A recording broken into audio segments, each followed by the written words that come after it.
Hey, welcome to another episode of Duck Chatter. Today you're going to be lucky because you're not going to have to listen to Jonathan or myself. We're here, we drove up to Mountain View, Arkansas, home of XL Boats, and we're going to give you a little tour of the factory and how the boats are actually made and what makes them so good. Stay tuned.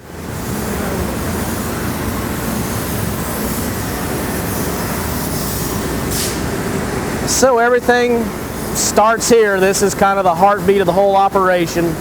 This is the decoiling machine where all of our roll coil aluminum comes in, gets staged, and then it gets pulled out across the plasma cutter, which basically runs almost 24/7. It very rarely shuts down.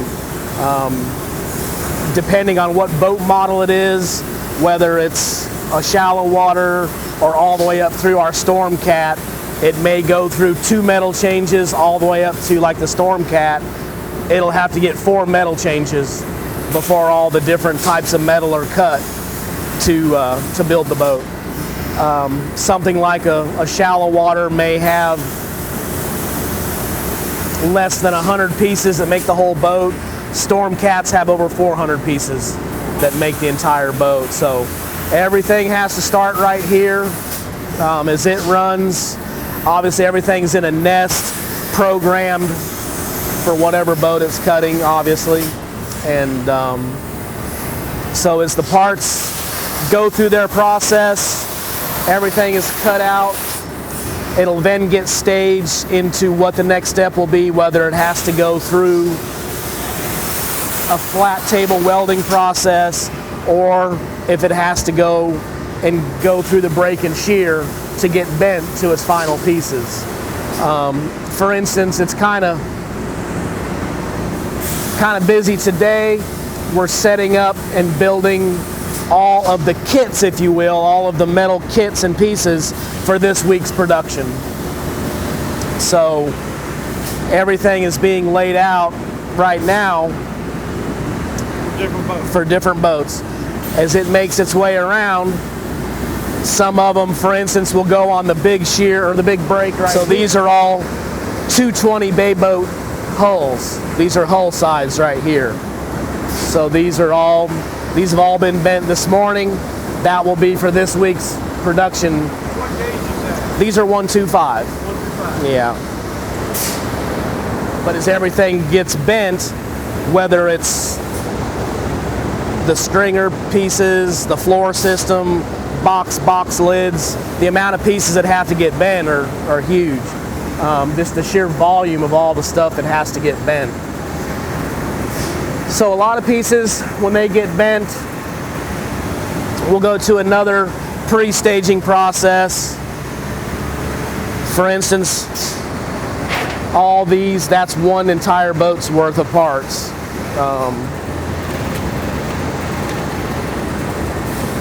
This is for a 2172 Stormcat.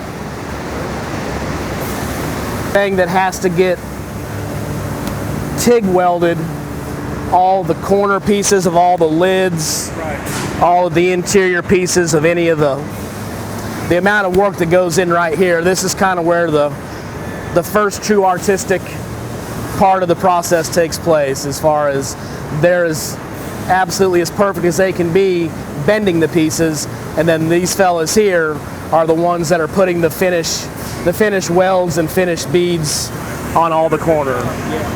So that eventually will be the front storage box with the drain built in. That will be on a 220 bay boat. You know, they had to TIG weld all of that. So while he's doing gun boxes and lids and all the small components, all these big flatter pieces are coming over to this weld out, this table here, and everything is mapped out according to a drawing, whether they're building a full transom rear deck, if you will. So eventually This is a rear deck to a bay boat, so it's going to have the engine box, the opening for the live well, the receivers for the seat pans will go in there, the folding seats. So all that gets built. All these things are sub-assemblies that'll get sent to the actual line. So they'll get all the, here's a front deck that's just about complete. All this took place on that table. That's it. So all this took place over there, all that bracing and then all of that. So that's obviously the underside of a bay boat front deck. Waiting to go to their respective boats. These oval cutouts is where they will be welded to their stringer system underneath. So you can see how the finished floor looks here. Right. So these oval cutouts are indicative of what you see there. Yeah. As all that's going on, of all those small parts are being built and making their way around, the hull welders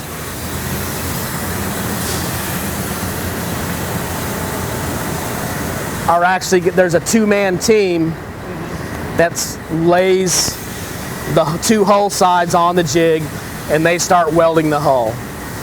So as they're welding the hull, their transom will come to them, they'll have the hull welded, they'll affix their transom, and when they get all that done, it'll be in this stage right here. So this has come off the hull jigs, the hull's together, the transom's on it. They've done everything they can do. Then from there, it'll go on to the jigs. And since this has that subfloor grid system, it was built on that table as well that we saw earlier. So it'll come over to whatever jig the boat is on. Pretty heavy duty.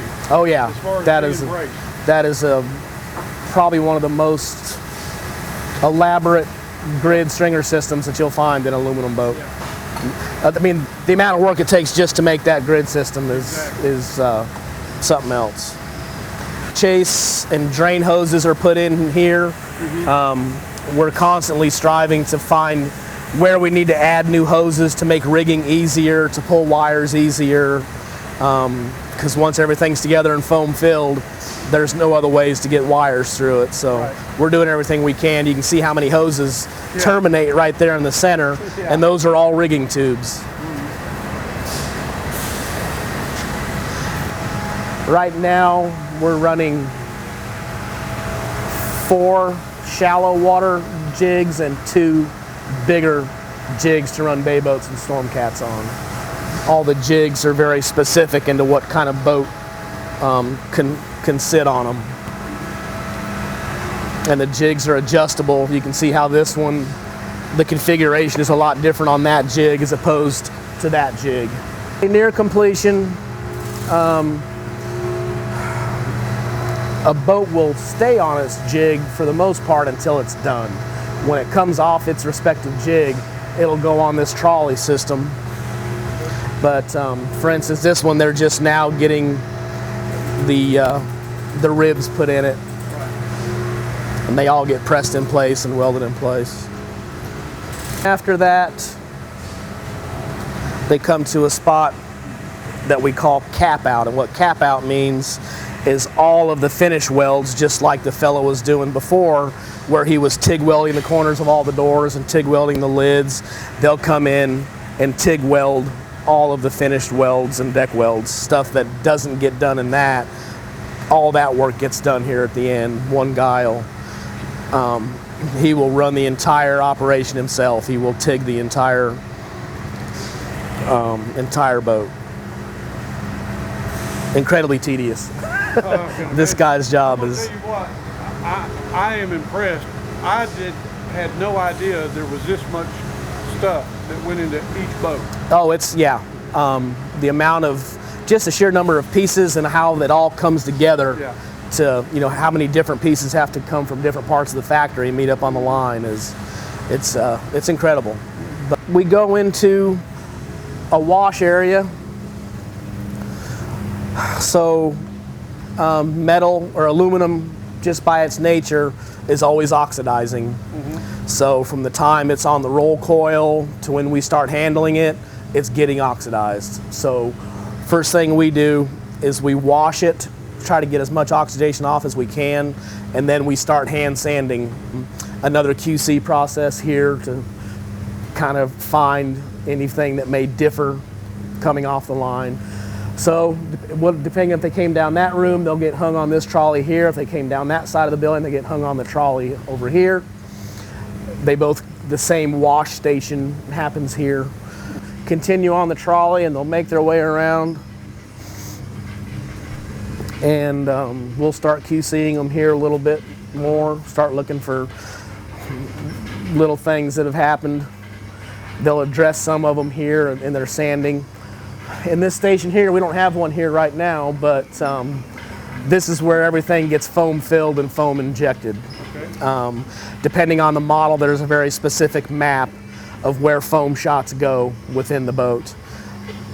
One section might get a 10-second shot here, a 5-second shot there, a 2-second shot there, and that's all based on how much flotation is required per boat and how much area we have to fill up. So very important right here. The foam is tested 3 times a day to ensure its consistency and viscosity, and it's putting out the weight that it needs to put out. The foam we use is standard marine grade foam. It's called 2-pound density, which it's actually 2.2 pounds per square foot is how they rate it. But so just completed the foam process. So you can see all the areas now where the subfloor was completely filled. Right. All the voids, foam chambers, all the foam pods have been filled. Coop here getting the party started each and every Saturday. It'll make its way around, stay on the trolley, and this is what we call the body work station. And what we do here is anything that may have had a gouge or a scratch coming off the decoiler or coming across the jigs, we'll look for any imperfections here. They'll be addressed. For instance, something like that, that's going to be filled and taken care of. And then it's kind of a 3-part station. Sanding it more to help with paint adhesion, filling any imperfections, almost like doing body work on a car. Right. Making sure that we can get our finish as good and smooth as we can. And from here, it'll get ready for paint. So this one will be staged for paint. 2 types of paint booths we have. One that shoots the rhino liner type material, and then the heavy camouflage paints and things like that. They happen in this booth. And then the other booth on the other side is where we do our glossy and tricolor paint jobs and things like that. The glossy boats tend to take the longest just because of the masking off, shooting a certain color, baking that. You have an X amount of time before you can peel that mask off and shoot your next color.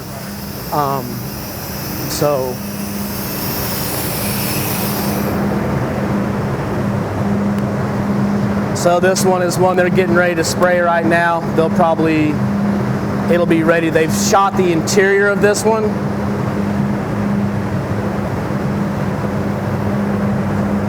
So they've put the texture on it.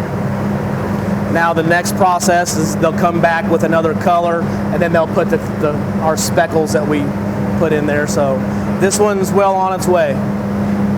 First step is done on this one. And then from there, when they get the interior done, then they'll start tackling the exterior and the hull sides. So this one just came out probably in the last couple hours, probably last hour or so. And we're real proud of our paint jobs. We think they're probably some of the best in the aluminum industry. Very nice. It's to be able to get them that smooth, and we put a lot of emphasis on not allowing welds to show through or burn through or to show ripples much. We do our best to ensure our hull sides are as distortion free as we can get them. Area, the boats will have made their way from the fab side over here to the finish room. And in the finish room is where everything else happens. Again, the plumbing, electrical, seating, engine rigging, everything that has to go into finishing a boat happens over here. So guys, I hope you enjoyed this episode of Duck Chatter. It really surprised me the amount of work that actually goes on to build a boat. I had no idea there was that much work. But that's one of the reasons Excel is a leader in the boat industry. They make a better boat. Hope you enjoyed this one. See you next week.